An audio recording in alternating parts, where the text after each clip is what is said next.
Welcome to Mina's bookshelf. This is a quick flip through of a deck that has been recently released. Is the Tarot of Curious Creatures, a 78 plus 1 card deck and guidebook by Chris N, published by Hay House. This is a look at the two-part hardbacks. It's beautiful. I love the colors. This creator has an incredible sense of color. This is the inside of the box. There's always some special feature. There's always a little surprise inside that really makes these boxes, even just the boxes, unique. So 5 stars scored on the packaging. And this is the deck. These are the backs. Beautiful. I do love this combination of coral red, green, and purple. It's beautiful. To give you an idea of the cardstock, if you have purchased lately the new Colette Baron-Reid's Shamanic Dream, this is the same cardstock. It's matte, but it's not as smooth as the Muse Tarot and the Lightseer's Tarot used to be. It's a little thinner. In fact, if I compare the decks, if I put them side by side, you will notice the difference. Not only that, the Muse Tarot was a matte, kind of smooth cardstock. It was nice and smooth. This one is, especially around the edges here, it's rough. It's kind of rough. And there are people in the tarot community who have different tactile needs and preferences. And some of you might be fine with that. Some of you might not. It's not my favorite. But anyway, anything else in this deck is wonderful. This is the guidebook. As usual, it's a hefty little booklet with a ton of information and spreads, I'm sure. So we're going to take a look at the table of contents. So you have Meet Your Curious Guide and readings with these curious cards, path working with your curious guides, and then heads or tails, so samples of card spreads, everyday curiosity spread, earth steward spread, taking action spread, mating season spread, guidance spread, and then the messages. The great thing about these messages is that they offer a heads and tails interpretation, which would be the traditional upright and reverse meaning. Then there is an expanded message, and then there is the conversation with the character represented in the card, with the archetype, and it's like the archetype is talking to you.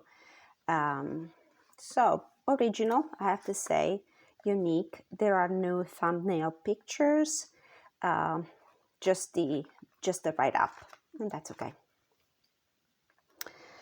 Now, I have to say that I was initially not really interested in purchasing this deck because this offering is quite different from what Chris N has delivered until now.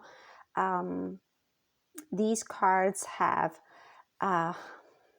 animals on a human body.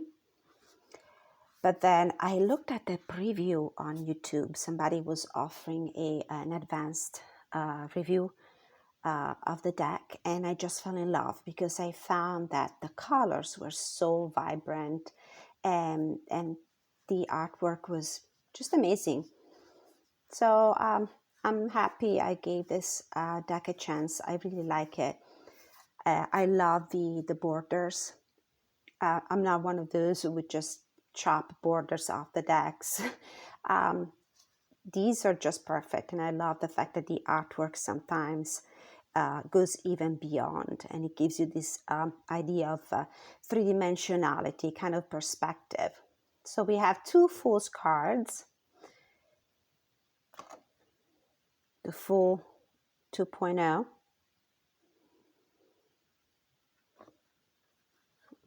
Then this way. The Magician.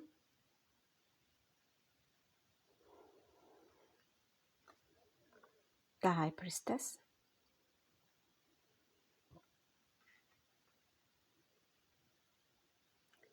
The Empress. I hope the lighting really gives you the possibility of seeing these cards in all their beauty.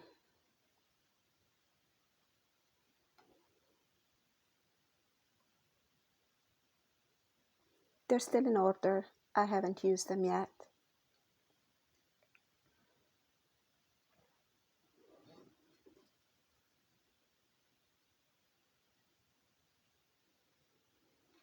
Of course, I have my favorite cards.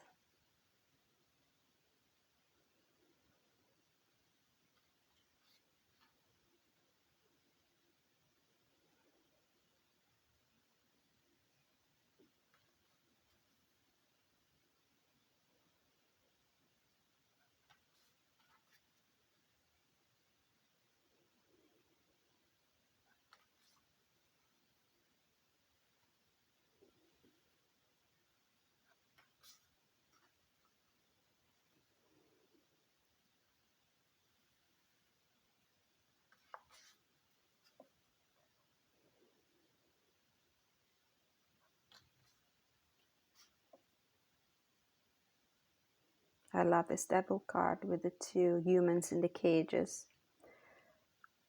And the cages are open.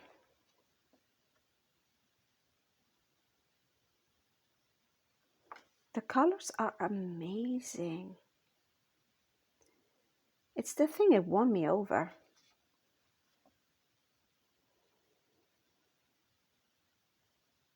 I have so many animal tarot decks.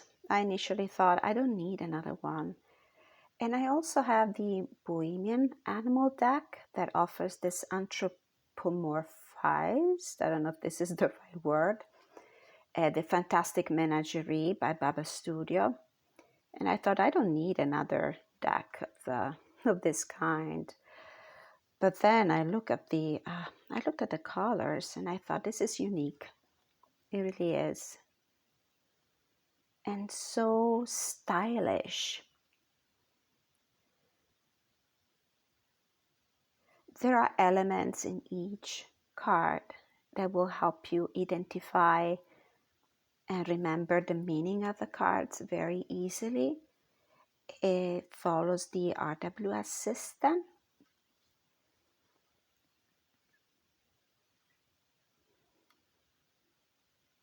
So the cards certainly do not lack the symbology that will help you read the cards. And because of the animals, it will offer also an additional nuance to your interpretation, because you can always refer to the animal totem and their characteristics to expand the interpretation, your interpretation of the cards.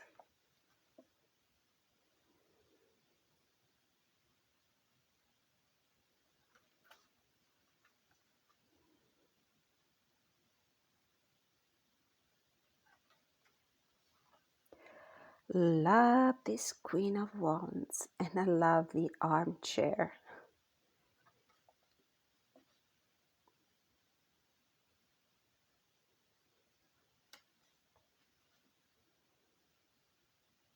So except for the cardstock, which I'm sure I will eventually get used to,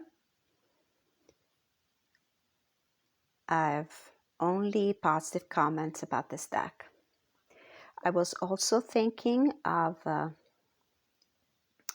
edging it in coral red or in a mint green, just to match the colors of some of the cards. And sometimes when you use markers to edge your decks, if the borders are a little rough to the touch, the ink will help you make them smooth. At least this is my experience with modifying decks. Whenever I used a marker, and most of the time I use regular Crayola markers or Tombow markers, water-based markers, the edges will become smooth to the touch.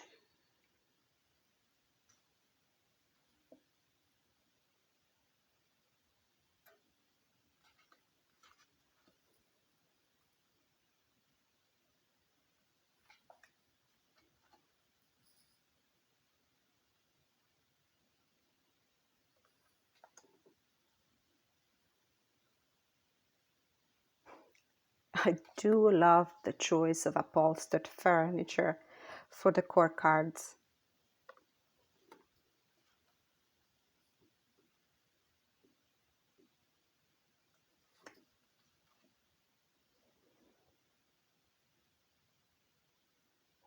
Nice three of swords. And I love this 4 of swords. See how the character goes beyond the border. It's something that I like. I like when creators use that little effect on their cards.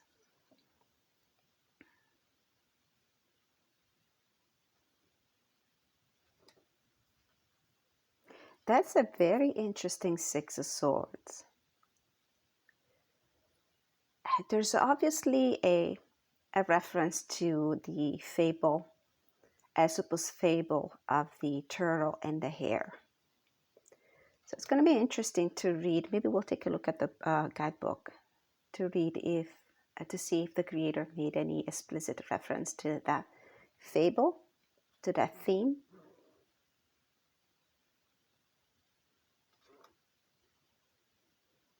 Oh, I love this 9 of swords. I love owls. Oh, the B for the 10 of swords.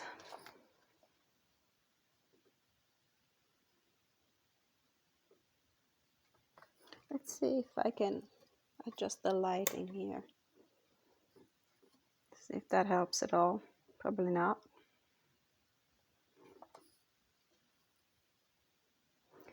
Beautiful Queen of Swords. Beautiful. Lover, lover, lover.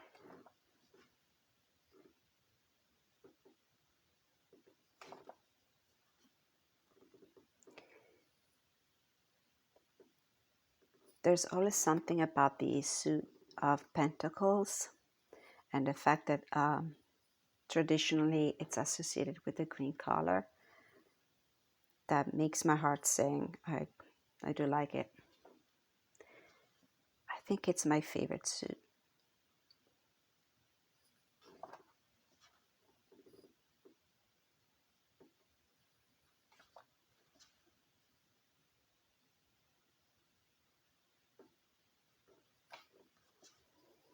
Feel free to pause the video to get a better look at the cards. I apologize for the bad lighting. The sun is coming and going. It was beautiful here before. Now it's cloudy again. Beautiful 10 of Pentacles.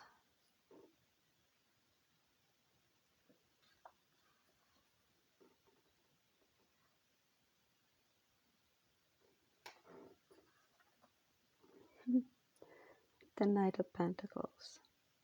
The epitome of hard work.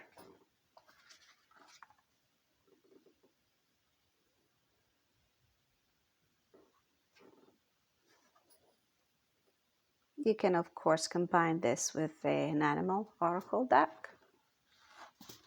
So this was the deck, and just out of curiosity, let me go in the guidebook and take a look at the write-up about the 6 of Swords. Let's see if there is any reference to the Aesop's fable. Heads meaning crossing a difficult threshold, transitions and passages, initiations, new beginnings, help from unexpected places, a time to heal, leaving unhealthy relationships or situations, letting go. Tail meaning holding on to the past, not wanting to let go of thoughts that are harming you, not seeing the bright possibilities that are in front of you.